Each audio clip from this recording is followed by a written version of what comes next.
Good afternoon. Let's all do a very simple exercise now. You will all do as I say. Please stretch your right hand like this. All of you. Please bring it up. Bring it down. Just do this. Each one of you deserves a pat on your back. Fantastic. I'll tell you why. Saturday, you had many things to do. You could have watched a movie, you could have gone to a play, you could have chilled out in some cafe, or you could have just been hanging out with friends. But each of you decided to come and sit here and listen to people. I think that is something tremendous. So please give yourselves a very good round of applause.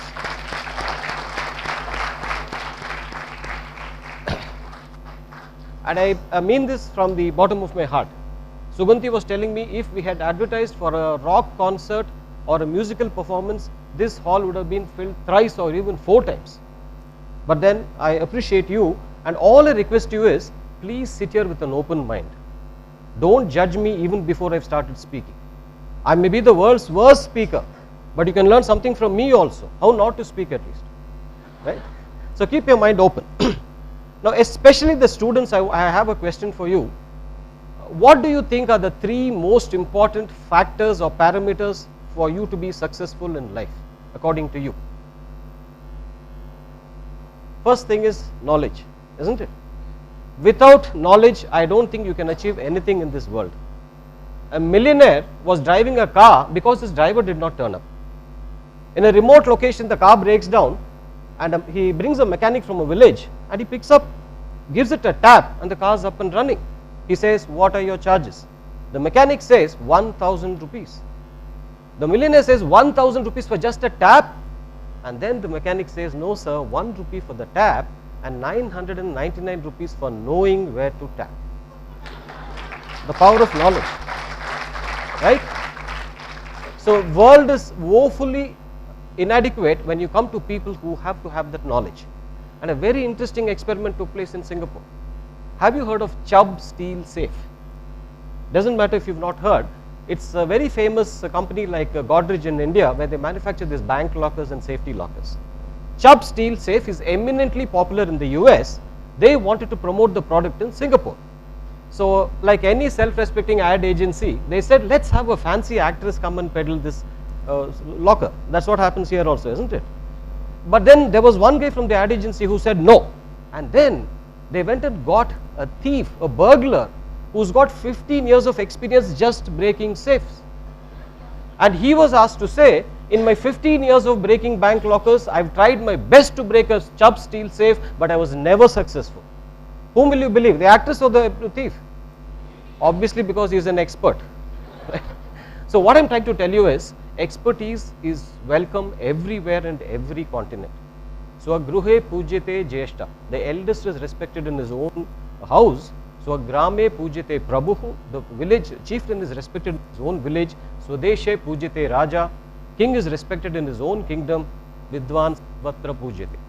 And the learned person is respected everywhere. And if you want me to make a politically correct statement in Salem, Katrarku sendravidamellam siram. I hope my Tamil quotient is right. Right? So never estimate the power of knowledge. Make sure. But my question is, I know many people who are rank holders who have done much better than me in academics. In fact, in college I was academically challenged, right? But then, is knowledge the only criteria for success? What else do you think is important? Passion, okay. What else? Hard work? Values? What I feel is skills. The next step is skills. It's not enough having knowledge. You have to have skills, because in theory there is no difference between theory and practice, but in practice there's a lot of difference. I read a remarkable book by Toffler years ago called The Future Shock, and he says if you have to survive the 21st century, what you need to do is you need to learn, you need to unlearn, and you have to relearn a lot of things. The unlearning is very important. You're going to be surprised when you pass out of your engineering college, you find that all that you learnt in your theory is a damp squib, and you have to start relearning. If you come to TCS Chennai, we have 500 people who have no engineering degree. It's called the Ignite program. And then they say if you just have a BSc, MCA, all that we need is a good kind of an attitude, and we're ready to take you for further, right? So you need to get reskilled. But is this enough? What else do you think is important? How many of you know about Lufthansa Airlines? Which country? Okay, has anybody traveled by Lufthansa Airlines? You've traveled, ma'am. How is the experience? Very nice. How about you?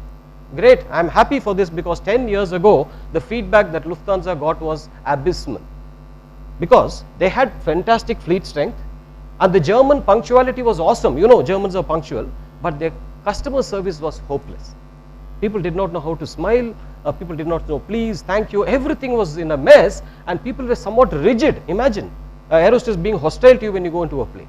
So what the management did was sent them on a quick customer service training program, how to say please, how to say thank you, how to smile, and then a plane was ready to take off. Suddenly a passenger sneezed loud, Hachi! And then the German aerosters, you know, they're quite well built, you know that. She said, who sneezed? No answer. Who sneezed? No answer. Will you answer if you're one of the passengers? It looked as if it was a crime to sneeze, right? And then she said, if you don't tell me, I'm going to call the captain. And she promptly called the captain, and he was an even more burly chap. He said, who sneezed? No answer. Who sneezed? No answer. And then he said, if you don't tell me, this plane is not taking off. There was a guy sitting next to the person who said, please, I have a meeting at 11, why don't you raise your hand? And he meekly puts up his hand. The captain and the aerosters go and say, God bless you.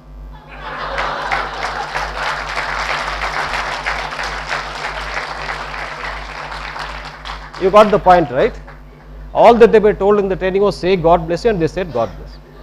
Absolutely no attitude, and unless you have that right kind of attitude, I am telling you, you will not be able to shine in any kind of subject. You can have the best of knowledge, you can be skilled by the best of institutes, but it has to come within you. I think that's what speaker after speaker since morning has been telling you. Don't just depend on what you learn, but can you have that kind of attitude? And when I say attitude, it's not like applying lipstick on a bulldog and say the bulldog has attitude. No, it cannot be cosmetic. It has to be inherent. It has to be inherent.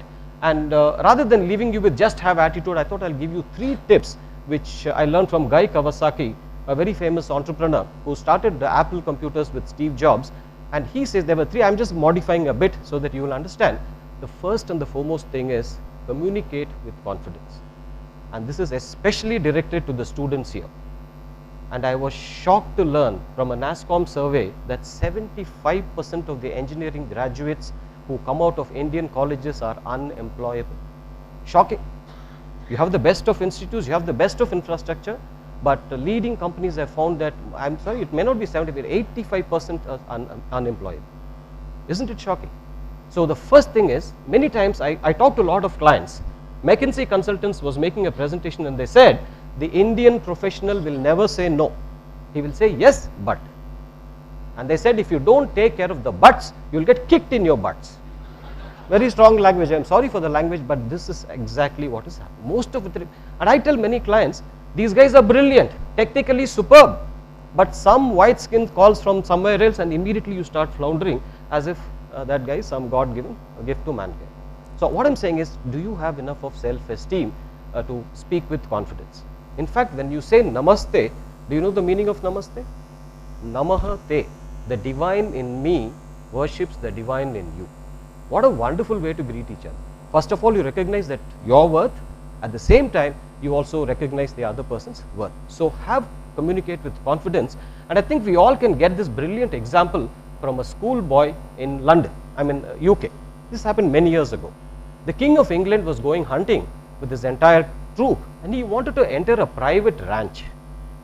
The schoolboy, whose father was not in, he came out and said, sir, my father has asked me not to allow anyone inside for hunting. Immediately the king says, do you know who I am? He says, I don't know. He says, I am the King of England. Generally, we have a two-pronged approach. You either fight with the king and say, get lost, or you simply meekly submit and say, okay, come in. So what this boy said is, I am sure your majesty will not ask me to disobey my father's orders. Brilliant. Look at the self-esteem. Even apparently the king was so happy with this response and said, never my son, I appreciate you, and he walked away. Now my question is, even if the king did not mind that boy and he still went inside, look at the confidence that the boy gave. So when you're talking to clients, when you're talking to bosses, or when you're talking to someone higher up and you know that they are not making a statement which is right, please have the confidence, communicate with confidence. When I say communicate, I'm not talking about fancy language, I'm not talking about vocabulary. You can have the best of vocabulary, but you can confuse the other party, but you will not be making any sense. I was speaking on a seminar on Jai Prakash Narayan. You know who freedom fighter? Yeah, not the local one. Yeah. But then I was speaking so vociferously, and I picked out the choicest words in English. I wanted to impress, the best, choicest words. And then audience gave me a thunderous applause. And when I came down, you know, I studied engineering in Manipal. We had a lot of North Indian friends. One of them, Dhirendra Singh, I'll never forget him in my life. He came and said, "Yaar Chendil, kya baat kiya boss? Lekin ek baat bhi samajh mein nahi." What a fantastic speech, but I did not understand a word of it. Now friends, if he had slapped me, I wouldn't have felt it so bad because of this. What have I done? I have simply vomited something, managed to impress my audience, but I have not simply connected with my audience. What use is this communication, right? So, and many times communication is quite funny. You want to say something, but the audience understands something totally different. Does it happen often or not? In a co-ed college like yours, a parent was shocked to find that boys and girls were necking each other. You know what is necking? Not the front bench, the back benches, you know, isn't it? Sitting very close, snugging to each other. A parent was aghast and said, "How can you allow all this to take place?" He went and complained to the principal. And next morning there was a nice notice by the principal. The principal and the vice principal have decided to stop necking from tomorrow.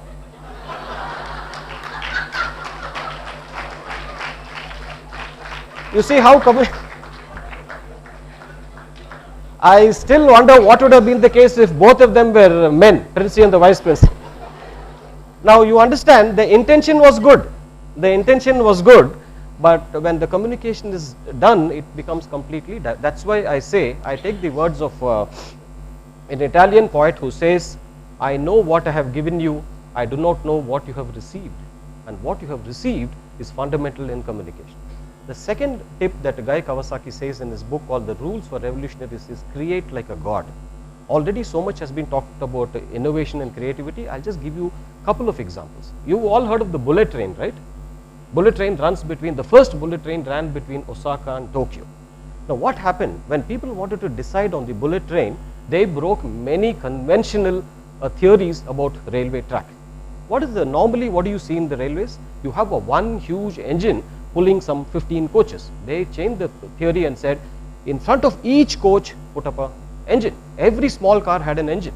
The theory used conventionally is, you need one huge engine with a huge EMU, electromotive power, to pull up engine. He said no, a combined electromotive unit is much more than enough.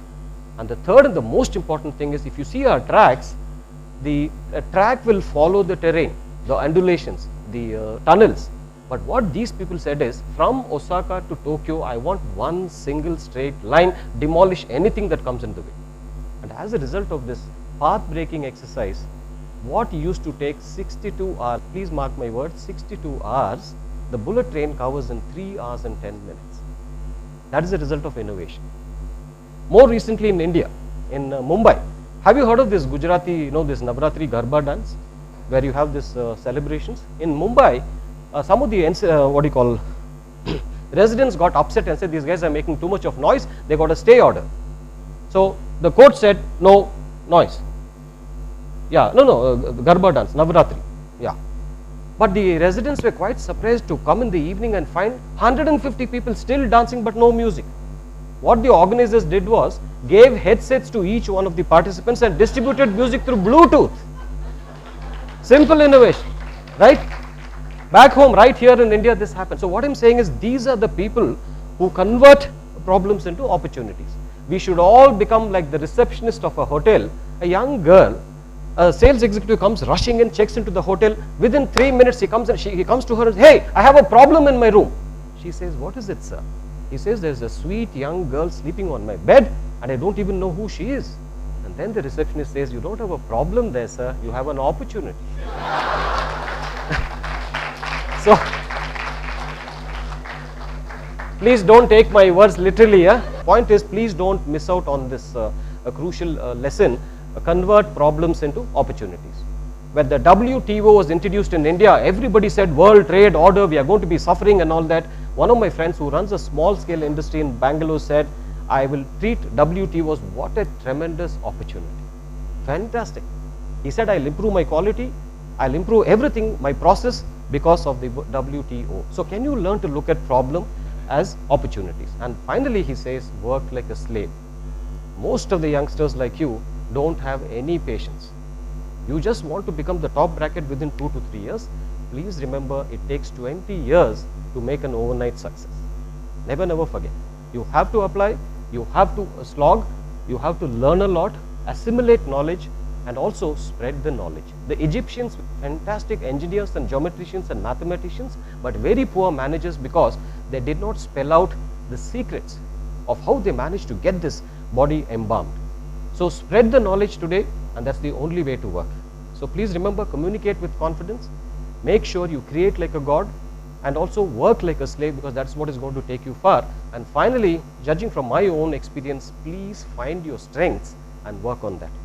20 years I ran a business, I did make money, but I also lost a lot of money, and I was down in the pits, and my parents said there is no further down I can go. That is the way I was, and then a friend, in fact my wife, she realized that throughout the week you look battered and bruised, but on Wednesday you seem to be having a smile on your face. What happened?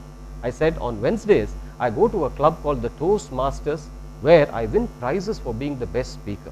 She said, you seem to be enjoying this. At least why don't you do some business related to that? You may not make money, but at least I'll see a happy face. Every day you look like someone who's going to be getting into executed. And that sparked me. I found my strength, because I know public speaking is my passion. I also train. I've been so many places. And in my business, I did not go beyond Gumadi Pondi. But today, my training business has taken me to 17 countries only because I not only found my strength, but worked on my strength. So friends, please find your strengths, work on your strengths. You may lose your net worth, but never lose your self-worth.